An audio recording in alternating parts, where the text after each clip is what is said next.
Assalamualaikum meraya nalar Pak Amprok di wisata bahasa rohangan di mana siungkuring ngahiap kabaraya sadaya umajak piknik neleuman harti jeung cero-cerona rasa dina basa karuhun Sunda pikeun dipake ngeunteung kana dua kutub ekstrim paripolah manusia modern di dunia digital ayeuna.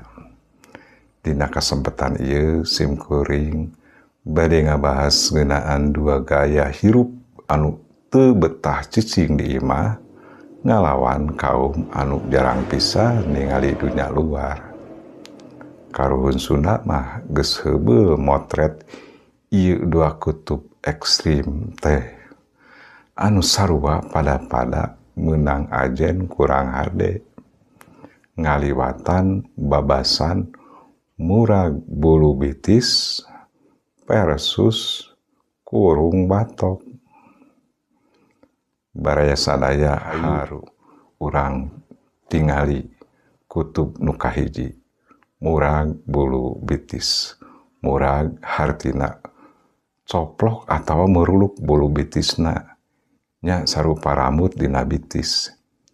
Ieu teh gaya basa hiperbola baheula pikeun nyindir jalma anu sukuna sok ateul atawa gararetek we hayang udar-ider lumaku kajauhna sarta teu betah cicing di imah. Nepi ka diibaratkeun bulu bitisna rag-ragan lantaran kasaringan teuing lelumpangan. Sabalikna baraya tina eta babasan murag bulu bitis teh aya babasan kurung batok. Batok teh lapisan jero cangkang kalapa anu teuas.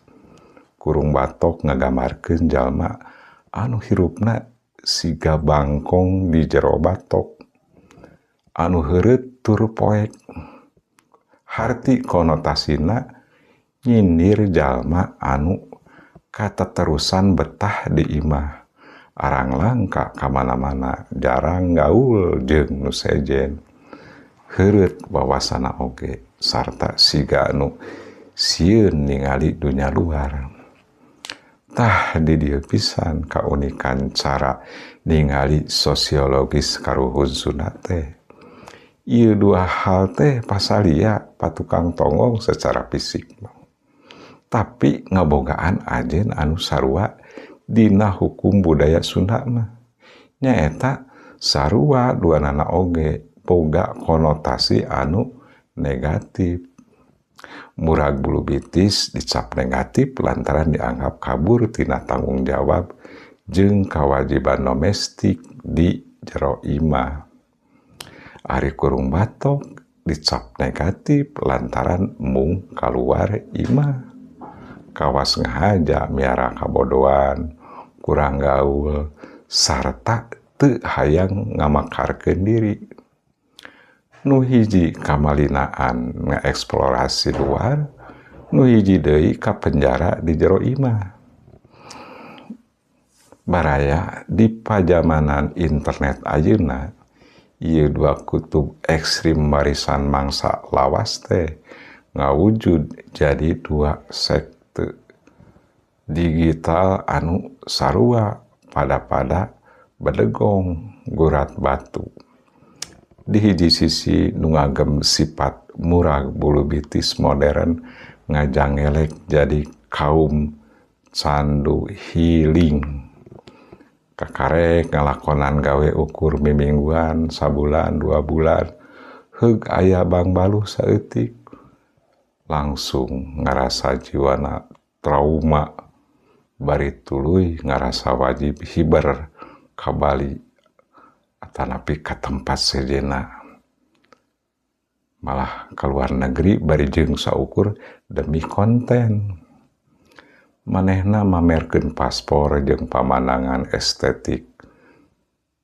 Bari jeung palebah geus mulang deui mah kalembur. Pusing deui we lantaran saldo rekening milu murag. Loba teuing tagihan pay later. Ini tanana ngan saukur pikeun validasi digital. Di sisi sejenna miara kurung batok modern nyumput di tukangan istilah kaum rebahan atau introvert mamalihan. Maranehna ngarimkep diri di kamar sapopoe, nolak aub jeung batur, bersosialisasi di dunia nyata, sarta nganggap dunia luar teh racun. Wawasan maranehna ukur salega algoritma FYP handphonena sorangan. Ngerasa genah tumaninah di jero dunyana. Padahal maranehna teh keur miara kasieun jeung deetna pikir di saktu kangen layar ponsel. Terus kumaha atuh jalan tengahna ieu teh? Kunaon karuhun urang teh bet nyindir ieu dua pasipatan. Secara psikologis jeung sosiologis, jalan tengah nu ditawarkeun ku kaaripan basa nyaeta seni kasaimbangan hirup. Manusa nu sehat mah melukeun duanana oge, kalayan dina porsi anu merenah. Urang teh kudu sakali-kali jadi jalma anu boga sifat murag bulu bitis dina harti anu positif. Nyaeta kaluar ti imah pikeun runtalan to kajauhna ngalegaan wawasan. Diajar tina bedana budaya sarta ningali kumaha legana dunya ciptaan pangeran. Sangkan urang teu jadi jalma anu cupet tur sombong. Ngan sanggeus ningali dunia luar, urang oge kudu apa jalan pangbalikan pikeun nerapkeun ilmu kurung batok.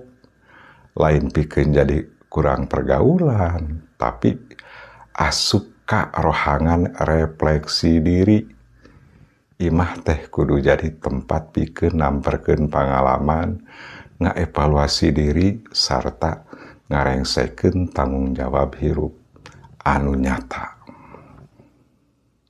Ulah nepi ka urang teh udar-idar piknik nguriringan dunya. Saukur pikeun pamer, tapi ulah oge nepi ka anjeun idak liher we di kamar ngan saukur peda sieun yang hareupan kanyataan. Baraya kabagjaan sajati mah teu aya di bandara udara, jeung teu aya oge dina kunci kamar anu disimpen dina hanapeun kasur anjeun. Upama hirup anjeun ukur beak pikeun lumampah luntalanto tanpa arah, atawa rebahan tanpa karya, anjeun gagal metik pangajaran tina dua babasan sindiran mangsa lawas ieu. Baraya nalar, bral, aranjeun kaluar pikeun ningali dunya nu lega, sarta terus mulang deui pikeun ngawangun suasana imah nu pikabetaheun. Sakitu wae nu kapihatur, langkung saur bahe carek nenda dihapunten. Mugia urang tiasa amprok jonghok deui di episode salajengna. Wassalam. Cag.